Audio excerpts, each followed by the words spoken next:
Well, hello. So good to be with you. I'm going to invite you to turn with me to a brand new chapter of Ecclesiastes, chapter 3. And we're going to look at something very interesting today. Ecclesiastes is a great book of wisdom. And it's deep. It makes us think. I would say it's the opposite of amusement. And we're not suspending our thinking. We're thinking about some very big and serious topics. Though it's interesting, there's something very interesting about the passage we're going to look at today. And it's going to be called Times and Seasons in the beginning of the first part of chapter 3. Before we get to that, though, I do want to, as a segue, talk about where we left off in chapter 2. So, if you recall, in chapter 2, the author, Solomon, the king, the man with more wisdom and riches than anyone had ever lived, became a bit of a scientist. And he decided that he was going to go down the path of pleasure to seek a meaning in his life. And he was not going to withhold himself of anything. But pleasure, while it was good for a season, it was ultimately vanity. It was a vapor. It was passing. So he also went down the path of wisdom and madness and folly, and he contrasted them. But even in these things, he realized that he could not find an eternal purpose. So he then next examined the role of work. And he has good things to say about all these topics. But in the end, his conclusion, and that's the most important part, is that everything was a vanity and striving after the wind. Now, keeping that in context, that's not to say that every one of these things does not have a purpose. It doesn't mean that they're all bad. It just means that they are fleeting. They're of a short-term nature. They're not satisfying that which was deep within his soul. So he was dealing with this idea of discouragement. And the passage is clear. The Bible doesn't sugarcoat it. It even says, parts of this remind me of Job, that he was hating life, that he had vexation, that he was going through despair. And we all maybe have times of this kind of anxiety and worry and fear and anxiousness and all these types of things. And so we're getting a glimpse as to where he's at. But in this, there's also a key realization in this process. And that's how it's ending. And now we're going to go into today's passage. That he did realize something, that apart from the hand of God, that we have nothing. Everything begins with God. Everything comes from God. That's the source of joy that we have. Yeah, we can have fun with some of these things. We can, get something out of it, but in the end of time, it's not going to matter. So the eternal things, the things that are going to last, are not going to be possible without thinking about who God is. And that's what we were created for. That's everything, and that's why this book is so universal. So, what's going to be interesting as we're dealing with all these deep thoughts, and we still have deep thoughts today, is we're going to get into a folk song. You might say, a folk song? That sounds impossible in light of all this philosophy and all these things. But today's passage is actually was made into a famous song. And I would imagine most people have at least heard it somewhere, even if you're not sure where I'm going with this. But the very passage we're going to read was turned basically not just kind of, but literally word for word into a song that goes by two names, Turn, Turn, Turn, or To Everything There Is a Season. This is a passage about times and seasons. It was written by a man named Pete Seeger, a very famous folk singer. And he performed it, but it, I think, probably reached its height under the Byrds, but other people performed it as well. This was all before I was born, but it was during a time when there was a lot of anxiety going through the United States. There's worries about Vietnam, a lot of things going on. And since then, even in more recent times, it's been featured in, I saw the whole list, movies, TV shows, been recorded by people even like Dolly Parton. And so why has it, these words from 3,000 years ago, how do they have the opportunity to be a number one song, or one you might even occasionally hear today? It's because it's speaking of the issues of life. It's because it's dealing with the universal condition. It's beautiful poetry. It's more than poetry. It is beautiful poetry, but it's deep words. And it's about this idea of time and seasons. It opens up in verse 1 by saying, "For everything there is a season and a time for every matter under heaven." So I'm recording this, and we're on the brink of a time change. We're on the cusp of the changing of the seasons. And I don't know, well, I'll ask you, do you have a favorite season? Do you get joy in all the seasons, or is there a season that you dread? But this has been the cycle of the world. I love the season of fall. I love the beautiful colors, but of course, what comes right after it is the leaves fall off the trees, and the cold settles in, and that's, I think, most people, maybe not their favorite season. But at the time of Solomon, there were seasons. Wherever we lived, some of the seasons vary, even in the United States.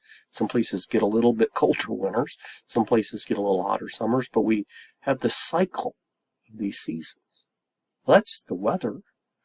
And there was references even to the weather in chapter 1, but there's also the seasons of being a human. And we all go through this cycle of life. We have this time on this earth, and we're younger, and we're such a hurry to grow up, and we reach adulthood, and maybe we have children. Some people will go on to have grandchildren, and people will reach older age. So it's the season of weather, it's the seasons of cycles.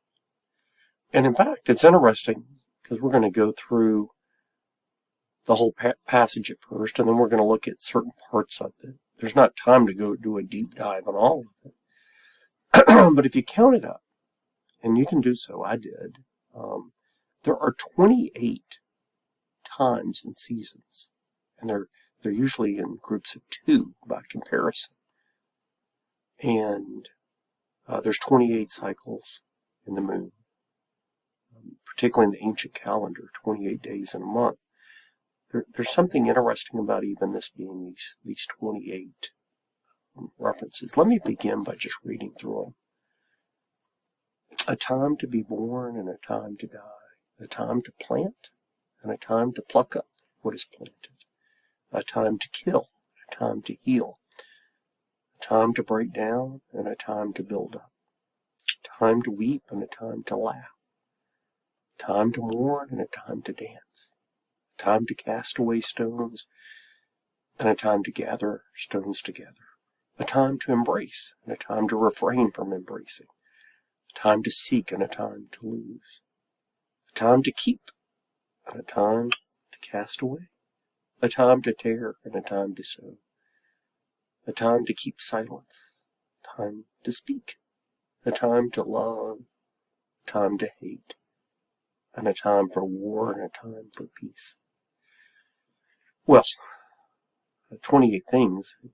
If I even spoke 1 minute on each one, with what we've already had in a conclusion, we'd be getting into a fairly lengthy message. My goal today is not to do a deep dive on this. I want to think about it more collectively, though I am going to share a few thoughts about the individual ones. And I would say this. I read multiple commentaries, and if you really wanted to study it, I think you could just reflect on it yourself. But I really enjoyed a very old commentary by Matthew Henry, where he just wrote at length about these. And some of his thoughts, and I read a couple of others, helped me think about a few things. But I want us to think about this holistically. The idea of the nature seasons, the idea of the seasons of life and humanity. These things which are unchanging and universal. So I'm going to talk about it in 3 stanzas and just say a couple of minutes on each one. Of course, the first starting point here is something we often neglect but should be so thankful for. In this contrast, a time to be born. Would you please pause for just a second and think about what a wonderful privilege you've been given. The privilege, the opportunity to be created, to be given the breath of life, to be given the body and the mind, the family, everything you have. That's a pretty wonderful thing. And we could talk a lot more about it. But we have these contrasts. But at a point we realize, in terms of this earth, it is fleeting. That's one of the things that Solomon's dealing with. How life passes so quickly. And the Bible makes it clear that whoever we are, the small, the great, the rich and the poor, we all have to deal with death. And that's part of the human condition. And that's why I'm so thankful also that we have been given the Bible, that God has shared that with us, the truth of it, and the hope that comes with it. But there's also times of planting and plucking up. We're in a time now where we live, where there's many farmers harvesting, and that's around us. And certainly it refers to corn and wheat. And it also, though, can be spiritual. There's a time we sow, we plant into people, but there's also a time of the harvesting of souls. There's times where God is planting things in us, but there's times that the harvest comes. This idea, I was kind of not sure about this third one, but I realized something very important in my study. Please understand that this word, and the Hebrew word here, is not murder. It is kill. And there are times, there's multiple parts of this. There's always the tragedy of war. There's the tragedy when countries are divided. We've seen it in the last century, and we see it all over the world. Sometimes there's aspects of our life that we need to kill, that we don't need to have in us anymore. But with God, there's always a time for healing. And we should always seek the healing. There's a time we have to break things down. When we're dealing with our sin. Sometimes when we're dealing with other people, we have to break things down. Sometimes we have to be a little harsh. But then there's also that season, and it's so important to build people up. And we need wisdom for all these things. Again, each of them could probably be a sermon in and of themselves. I invite you to reflect upon these things. But aren't these all things that we have to deal with? Continuing on here in stanza 2. I know we've all wept. Even Jesus in his humanity, we're told it's the shortest version of the Bible that Jesus wept. It's part of our condition that we have the joy of laughter. And there's those times when everything's wonderful. There's times of loss. There's times of hurt. There's times of pain and weeping. There's the same with mourning. And there's a time of dancing. And it's also important that we have the wisdom to know the appropriate time for each of these things. When is it an appropriate time to laugh and to dance? But there will be seasons when it is an appropriate time to deal with loss. That God has put that in us. As humans, we understand what loss is. We have the capability of experiencing that and mourning over it. Now here's another interesting one. I'll just give a little explanation. Most of these, I think, are very self-evident. But a time to cast away stones and a time to gather stones. Well, there can be a time of building up the stones. as in the fortification of a home or a city or a building. The casting away stones is interesting. One aspect of this was even during the times of the enemies, that to disrupt the harvesting of their fields and things, they would literally cast stones to impede the ability to do that. I was also thinking of what Jesus shared about the stones of Jerusalem and the walls, and he said there will not be one stone that will still be standing. He predicted that would occur. I think all of us in relationships know there's a time for embracing, and then you might say, this is not the right time. I don't feel this is the time for that. We have that human contact, we have the embracing. This can particularly be in a spousal situation.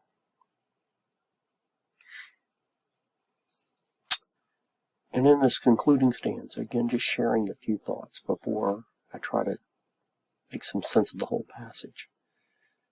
There's a time we seek things, and then there's a time we need to lose things. There's a time we need to keep, but there's a time we need to cast away. You know, one of the things as I get older, and I feel like sometimes I pray a lot to manage my time. Time can be such a precious resource. Sometimes we need to cast things away in our life that take up too much time. But there's things that we need to make the time for. So think about that. Investing. Time is an investment as well. There's a time that things are torn, and there's a time they're sewed back together. There's a time things are kind of ripped out. There's times they're put back together. This is so important in our communication. Again, the need for wisdom. And this is something I struggle with, and I really work at it. A time to keep silent, and a time to speak. Do you struggle with one more than the other? I struggle more with the keeping silent. Remember, even when we did our study of James about the importance at times to withhold the tongue. But I might say if you're reticent to speak up, there is a time to speak as well, and finding that proper balance in communication. And let me remind you, too, this is so important with God, that we, in prayer, speak, but it's also important that we're silent and we listen as well. Well, here's one more or two. Time to love, and of course God is all about love, and that's the greatest commandment. So how could God ever hate? Well, he hates sin. There are things we should hate. God says that he hates lies. He hates pride. He hates sin, and so should we. There are the things that are opposed to God, and yet there are some things we should hate. God tells us we should love him with all of our heart, our mind, our soul, and our neighbor as ourselves. A time for war and a time for peace. That's interesting. One of the reasons that made that song popular when it was number one in our country was the world was dealing with a lot of wars and they wanted peace. But you know, the truth is that we are all at war with God until we make peace with him. God came that we might have peace. I do, and I know this has already gone a bit long today. Such a beautiful passage. But what I want to finish with is something called the immutability of God, which is a big word. But it just means in God's providence, how he has created things. And there are certain things that cannot change. You know, this is a beautiful passage that has endured the test of time. It truly is. It discusses the complexities of life and the things that are universal. It could apply to any culture, any time. It was popular, written by Solomon, but popular well over 50 years ago in our country. Now, there's a couple of ways to approach it as we put the whole thing together. First, there is that which is immutable. And there's that which is not. Let's think about something like the seasons. You may say, I am dreading winter. I want to just say, stop winter. You're not going to happen. That's immutable. We can't change it. The seasons exist. You might say, as I put up those pictures about life, I don't want to get old. I don't want to see my body age. You can't change that. You might say, I don't want to die. You can't change that. Many things can't change. I don't want to go through a time of mourning or weeping. There were times in that list that I love the times of laughter and dancing, but I don't want to deal with the difficult times. But we have to acknowledge that which we can't change. But let's also be careful in that. Some people could approach it, and they enter, as Solomon was struggling with despondency and vexation. We can enjoy the beauty of the cycle, and even in every season, even in the beauty of a winter day, even if it's not your favorite, and the beauty of a summer day. Creation itself, I think about the beautiful hymn, How Great Thou Art. When we approach the world and we see the cycles of life, and we see even the seasons that we go through as a young person, a maturing person, we get in a hurry, but we should embrace and enjoy every season of life. Even those that are older, God gives the joy of seeing children mature, seeing grandchildren born, the wisdom that comes with the years that you've been given. But the most important thing I want to leave you with is there are some things that we can choose, where we do have an opportunity to make a decision. We're going to die, but the consequences of that death, God has given us a choice to turn to Him. We can be at war with God. We can be angry with God. I heard recently of someone with a diagnosis, and they were not happy with the medical diagnosis. There was anger with God. We can say, God, I'm in your hands, though. In every age and every season, whatever we're going through, we can be like Solomon and say that all things come from God. And God, I'm going to choose to acknowledge you. I'm going to seek your wisdom. I want to be at peace with you. I want to follow your commandments. So there's not a hopelessness in all this. There are many, many, many things that are immutable, in which we cannot change and we should embrace. But we do have opportunities to make choices and decisions in life. Ecclesiastes is a deep book. It's not a lighthearted little comedy series. It's dealing with things, but these are things that we should embrace and deal with. Even in a passage like this that's difficult, I find the hope in it. I find the joy in it. And most of all, I find God in it all. And I hope you will as well.